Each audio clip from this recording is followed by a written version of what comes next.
के साथ खबरें इस प्रकार से हैं कि अमेरिका के द्वारा अपने सिटीजन्स को फिर एक बार कहा गया है कि भैया निकल लो, अगर कुछ भी बचे रह गए हैं तो फटाफट बाहर आ जाओ क्योंकि कुछ हो सकता है। क्या हो सकता है आज के सेशन में जानेंगे। वहीं एक और अमेरिकी आज सुर्खी में है और उसका नाम है एलन मस्क, क्योंकि उसने अपने द्वारा दी जाने वाली स्टारलिंक की सेवाएं यूक्रेन की फोर्सेस के लिए बंद कर दी हैं। कह दी है कि भैया आप लोग इसको यूज नहीं कर पाएंगे क्योंकि आपके द्वारा वर्ल्ड वॉर 3 की शुरुआत की जा सकती है। इन दोनों ही खबरों का आज के सेशन में विश्लेषण किया जाएगा।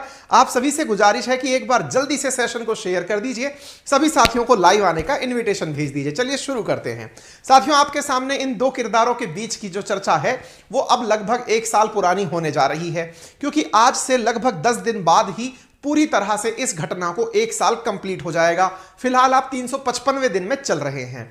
आज तक की जो घटनाएं हैं उनमें जो सबसे प्रमुख घटना है वो आज की सुर्खी में इस प्रकार से है कि रशिया यूक्रेन का जो वॉर है, अगर हम उसे एट ए ग्लांस देखना चाहें तो अभी तक 355 दिन के अंदर क्या क्या हुआ वो तो हम नहीं बताएंगे, लेकिन कब कब यह हुआ कि अमेरिका को बहुत तेज डर लगा, यानी अमेरिका बोला कि बहुत तेज डर आ रहा है। तो वो जो बहुत तेज डर आने वाली घटना है ना, वो मैं आज आपके साथ में साझा करने जा रहा हूं।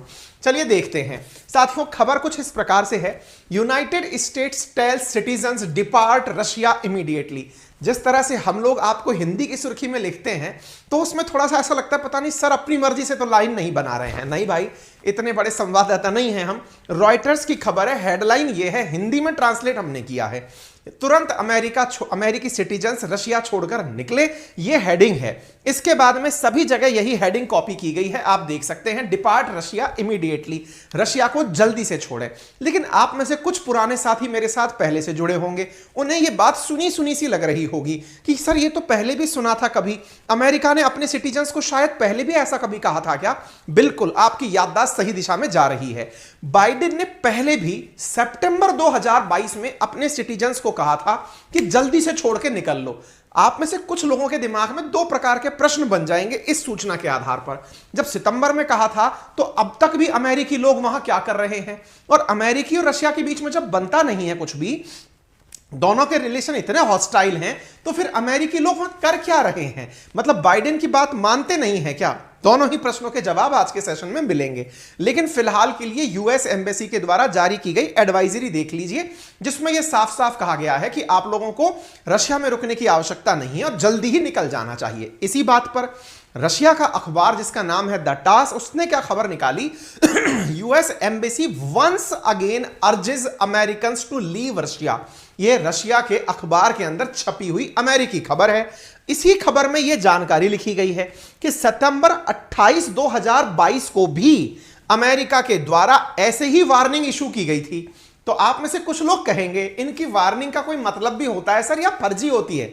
मैं पहले प्रूव कर देता हूं कि इनकी वार्निंग का मतलब क्या होता है। इनकी वार्निंग का कुछ ना कुछ मतलब जरूर होता है, यह आप पहले जान लीजिए। जैसे अगर आप तिथियों को देखें, 28 सितंबर 2022 को भी अमेरिका ने अपने सिटीजन से कहा था तुरंत छोड़कर निकलो। आप में से कई लोग सोच रहे होंगे तो क्या उस समय आपने सेशन नहीं किया था क्या। हमने कहा भाई कैसे छोड़ सकते हैं, हमने बकायदा इस पर सेशन किया है, तब भी हमने यही लिखा था, रूस में रह रहे अमेरिकी तुरंत देश छोड़े, ऐसा अमेरिका बोला था। आप में फिर कहा होगा सर लेकिन कुछ हुआ थोड़ी था, आपने तुरंत भगदड़ मचवा दी थी, कुछ हुआ थोड़ी था। हमने कहा नहीं भाई बिल्कुल हुआ था, हम ऐसे ही आपको कुछ सूचनाएं नहीं देते, सत्यता के साथ प्रमाणित करने की पूरी कोशिश करते हैं। जरा खबर पढ़िए, 4 महीने पहले सितंबर की यह खबर आपके सामने दिखाई हमने ये कहा था क्या कुछ बड़ा होने वाला है। तारीखों पर गौर करें, 28 सितंबर को हमने ये सूचना दी थी आपको। आइए थोड़ा एक पेज और आगे बढ़ते हैं, उसके बाद क्या हुआ था जरा वो जान लेते हैं। 30 सितंबर की आप खबर देख रहे हैं, हमने आपके सामने एक सूचना और साझा की थी और उसमें बताया था कि रूस का हुआ यूक्रेन का 15% हिस्सा। 30 तारीख के दिन यानी 28 तारीख को अमेरिका द्वारा एडवाइजरी जारी की जाती है कि भागो, और 30 तारीख के दिन रशिया अनाउंस कर देता है प्रॉपर तरीके से, आधिकारिक रूप से 15% हिस्से के जो लोग हैं उन्हें बिठा करके शपथ दिला दी जाती है कि अब तुम एक स्वतंत्र देश की तरह बिहेव करोगे और तुम सब लोग रशिया के द्वारा as a authorized country declare किए जाते हो। यह देख लो, हमने उसी दिन आपके सामने सेशन किया था। मतलब अमेरिका की जो भी अब तक की दी गई एडवाइजरीज हैं वो व्यर्थ नहीं है। इसका मतलब यह है कि अब तक दी गई एडवाइजरीज व्यर्थ नहीं है, तो क्या आज की एडवाइजरी का भी कुछ अर्थ निकाल लें? क्या निकाल लेना, थोड़ा सा और ठहरो। मैं एक और उदाहरण आपको दे देता हूं कि जब अमेरिका ने एडवाइजरी दी उसके बाद पहले भी कुछ और हुआ है क्या। बिल्कुल, एक और उदाहरण देख लीजिए। यह खबर फरवरी 11 2022 की है। आज आप 13 फरवरी 2023 को मेरी खबर सुन रहे हैं। 11 फरवरी 2022 को खबर थी, ध्यान से सुनिएगा, तिथि आप सभी को याद है, 24 फरवरी 2022 को दोनों देशों के बीच में गोला बारूद छिड़ा था। 11 फरवरी 2022 की खबर है, आज से 1 साल पहले की। क्या खबर है? Biden warn American in Ukraine to leave, यानी बाइडेन ने 1 साल पहले भी ऐसे ही अमेरिकन को कहा था। और यह किससे छुपा है? इनकी इस एडवाइजरी के बाद ही रशिया के पुतिन के द्वारा मिलिट्री ऑपरेशन यूक्रेन के अंदर अनाउंस 24 फरवरी को कर दिया गया था। यह देख लीजिए, मैंने आपको पूरी तरह प्रमाणित कर दिया है। अमेरिका जब जब एडवाइजरी जारी करे, अब तो आप यूं समझ जाइए कि जब भी अमेरिका एडवाइजरी जारी करे समझो कुछ होने वाला है।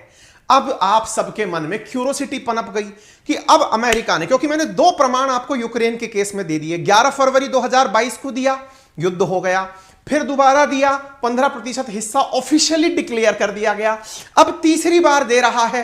अब आप उम्मीद कर रहे हैं अब क्या होगा। होना क्या है? एनिवर्सरी आ रही है, सेलिब्रेशन है 24 फरवरी 2023 का। पुतिन उस सेलिब्रेशन में संभावित है कि 5 लाख रशियन फोर्सेस के साथ यूक्रेन पर एक बड़ा हमला बोलेंगे। यह इंटरनल सूत्रों से मिली जानकारी है। आप कहेंगे आपके बढ़िया खुफिया सूत्र हैं। अरे हमारे नहीं है, न्यूज में इस प्रकार की चर्चाएं हैं। इसी बीच में जेलेंस्की को एक बड़ा झटका जो दिया, वो किसने दिया? वो दिया एलन मस्क ने। एलन मस्क जो कि भविष्य में संभावित है, बहुत सारे प्रिडिक्शन करने वाले लोगों का कहना है कि जिस तरह से एलन मस्क आज जियोपॉलिटिक्स में इंटरफेयर कर रहे हैं, इस बात से इनकार नहीं किया जा सकता कि वो एक दिन खुद चुनाव में अमेरिका के राष्ट्रपति के पद पर खड़ा होकर कहे कि मुझे तो अमेरिकी राष्ट्रपति बनना है। क्योंकि आप सोचें, एलन मस्क ने हाल ही में जेलेंस्की को एक बड़ा झटका दिया है। झटका क्या है?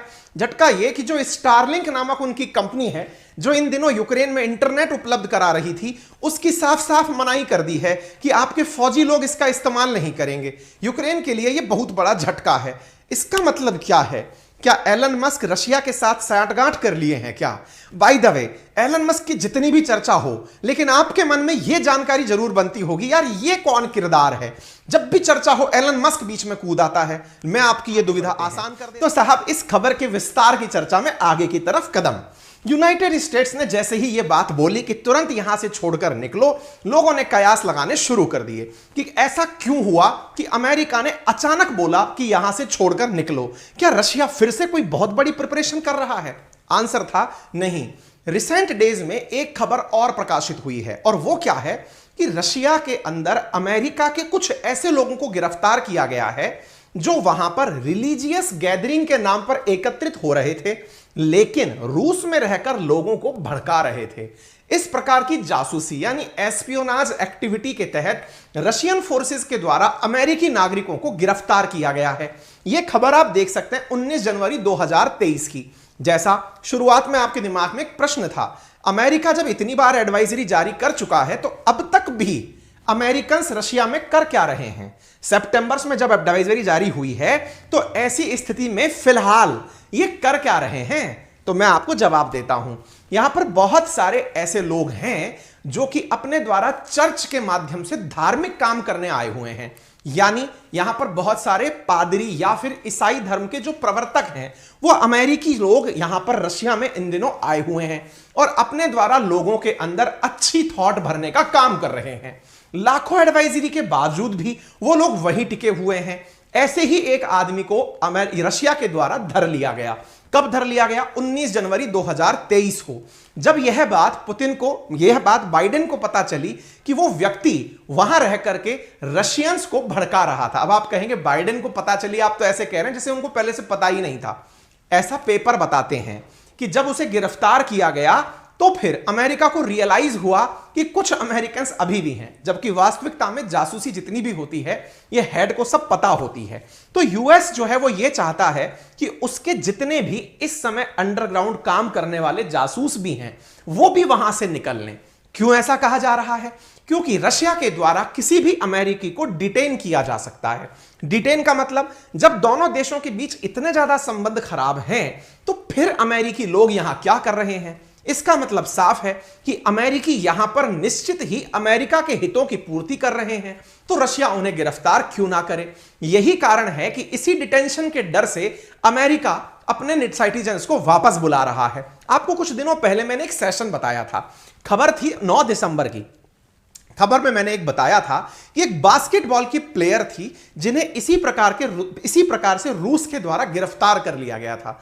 अमेरिका द्वारा अपने इस बास्केटबॉल की प्लेयर को छुड़ाने के लिए, मैंने इसके ऊपर सेशन किया था, इसी प्लेयर को छुड़ाने के लिए एक बहुत बड़े हथियारों के सौदागर, जिसे मैंने मौत का सौदागर शब्द से भी संबोधित किया था, दुनिया ने संबोधित किया था, विक्टर नाम के व्यक्ति को एक्सचेंज किया था।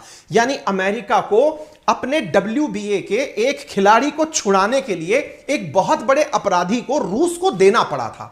आपको याद होगा ब्रिटनी ग्रिनर की कहानी, जिसको मैंने बकायदा पूरे सेशन के अंदर दिखाकर बताया था कि कैसे अमेरिका और रूस ने हाल ही में लास्ट ईयर के अंत में 2 लोगों को एक दूसरे की रिहाई पर एक्सचेंज किया था। दैट मीन्स अमेरिका अपने सिटीजन्स के लिए बहुत चिंतित है। ऐसी स्थिति में अगर कोई भी सिटीजन वहां पर रखा जा सकता है या रूस के द्वारा पकड़ा गया, तो संभव है कि पुतिन उसकी बार्गेनिंग में रूस को, अमेरिका को घुटने पर टिकवाएं। आप यहां देख सकते हैं कि एक विक्टर बाउट नाम के अपराधी को इस ब्रिटनी ग्रिनर नामक खिलाड़ी के लिए एक्सचेंज किया गया था। पुतिन ने इस तरह से यह बात मनवाई थी। इस युद्ध की हॉस्टाइल सिचुएशन में भी इस तरह के सौदे हुए थे। लोगों का एक बार के लिए अमेरिका से विश्वास उठ गया था कि आप लोगों के लिए मौत के सौदागर को देना कोई मायने ही नहीं रखता। साथियों, अगर विकिपीडिया पर प्राप्त जानकारी देखी जाए तो और भी बहुत से लोग हैं जो अमेरिकी नागरिक हैं और रूस की जेलों में बंद हैं। अमेरिका चाहता है कि उसके और ऐसे लोग फिलहाल पुतिन के कब्जे में ना चले जाएं, अदरवाइज वो युद्ध के रुख को बदल सकते हैं। अपनी एडवाइजरी में इस तरह की बातें इन्होंने प्रॉपर तरीके से मेंशन की हैं। अब चूंकि इसकी एनिवर्सरी नजदीक है, अमेरिका इन दिनों एक डिप्लोमेटिक प्रयास भी कर रहा है, क्योंकि यूक्रेन के अंदर खबरें हैं कि 5 लाख से ज्यादा सैनिक 24 फरवरी के दिन वापस से उस घटना का दोहराव कर सकते हैं जो पहले हुई थी। इसीलिए हाल ही में एक पत्रकार के द्वारा अमेरिका में पूछे गए एक सवाल के जवाब में वहां के प्रेस सेक्रेटरी ने कहा था कि अगर मोदी जी चाहें तो ये दोनों देशों के बीच में शांति करा सकते हैं। हालांकि ये भी कोई नई बात नहीं है। दुनिया के प्रभुत्व रखने वाले नेताओं से यह अपेक्षा की जाती है कि लोकतंत्र की बहाली में सभी लोग सब शांति से रहें। ऐसी ही स्थिति में यहां पर एक प्रवक्ता के द्वारा जवाब के अंदर यह बात बोली गई थी। रिसेंटली, आज से 2 दिन पहले, यह सुर्खियों में काफी रही है कि अमेरिका ने खुद ने यह कहा था, यानी अमेरिका से मतलब यहां पे एक पत्रकार ने पूछा था कि साहब आपको लगता है क्या मोदी जी ये कर सकते हैं? तो उन्होंने कहा सबको करना चाहिए भाई, शांति सबके लिए अच्छी है। मतलब इस तरह का जवाब था। मतलब सीधा सीधा इनके मुंह में मोदी जी का शब्द डाला नहीं गया था कि आप बोलिए इस तरह से, है ना।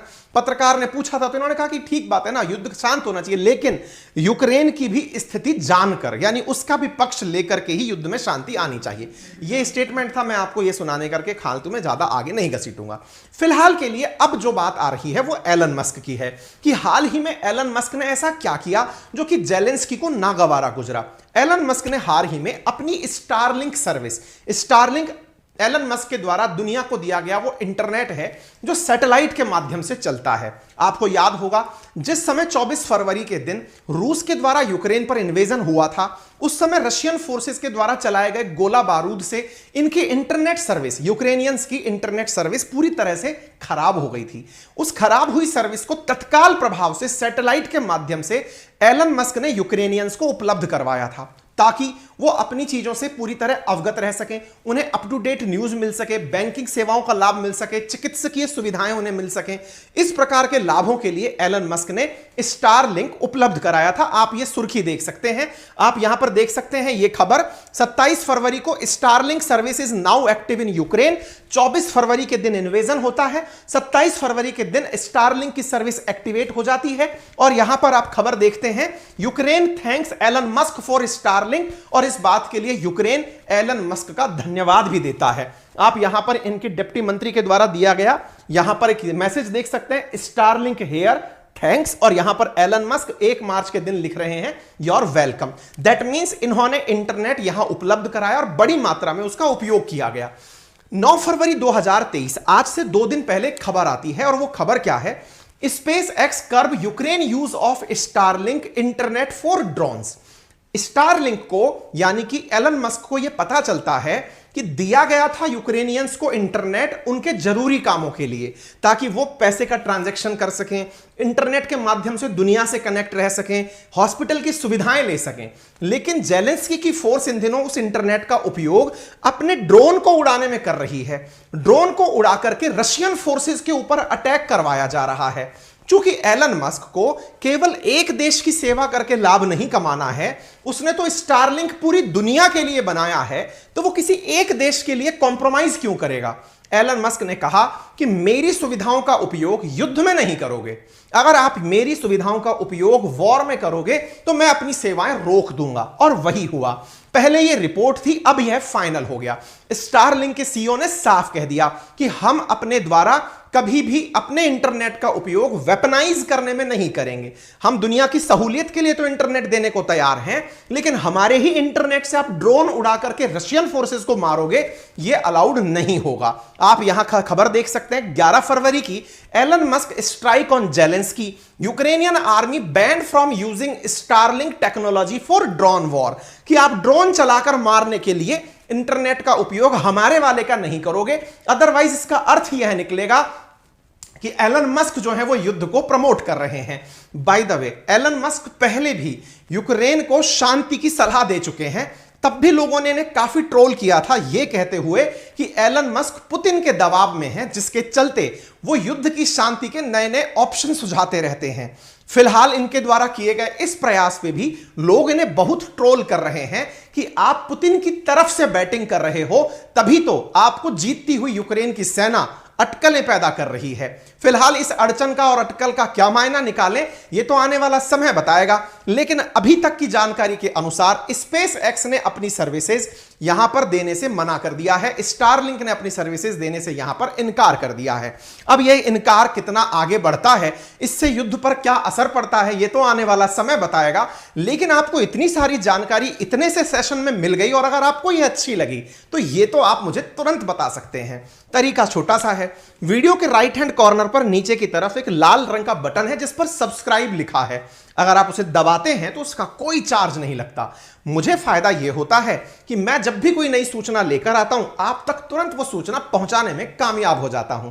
आप कहेंगे कि हमने तो ऑलरेडी सब्सक्राइब किया हुआ है, तो जल्दी से आप लाइक का बटन दबा दीजिए, उसमें भी कोई चार्ज नहीं है। और तो और, अगर ये सूचनाएं आपको कंस्ट्रक्टिव लग रही हैं तो शेयर भी कर सकते हैं, ताकि आपकी इन सूचनाओं से और लोग भी अपडेट हो सकें।